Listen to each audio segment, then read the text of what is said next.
নমস্কাৰ, আজি হৈছে 30 মে। আপোনালোকৰ ওচৰলৈ আজি দিনটোৰ গুৰুত্বপূৰ্ণ বাতৰি কেইটামান লৈ আহিছোঁ। মৰ্তদাবা কাণ্ডৰ মূল অভিযুক্ত আছিকুল ইছলামক গ্ৰেপ্তাৰ, থানা জ্বলাবলৈ দিছিল উচতনি।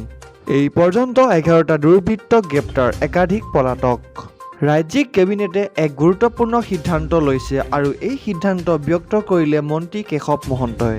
6টা ধৰ্মৰ সংখ্যালঘুৱে পাব প্ৰমাণপত্ৰ। কেঁচা চাহপাতৰ উপকৰ 3 বছৰলৈ ৰেহাই। 1328 গৰাকী কম্পিউটাৰ শিক্ষকলৈ দৰমহা। শিক্ষক নিযুক্তিত কেলেংকাৰী, শিৱসাগৰৰ প্ৰাক্তন শিক্ষা বিষয়া আনোৱাৰ হুছেইন আৰু এজন শিক্ষকক গ্ৰেপ্তাৰ কৰা হৈছে। আছুৰ নামত মুনাফা লুটাৰ ষড়যন্ত্ৰ, গৰজি উঠিল আছু, নাম নতৰালে ব্যৱস্থাৰ হুংকাৰ। আছুৰ নাম লৈ কোনো সংগঠন খোলাৰ অনুমতি নাই, শংকৰজ্যোতি বৰুৱাই কৈছে। ৰাজ্যৰ প্ৰধান জাতীয় সংগঠনক কালিমা খনাৰ প্ৰচেষ্টাক লৈ এতিয়া তীব্ৰ প্ৰতিক্ৰিয়া সৃষ্টি হৈছে। উদ্যোক্তাসকলৰ অধিকাংশই আছুৰ মজিয়া এৰি বিভিন্ন ৰাজনৈতিক দলত যোগদান কৰিছিল।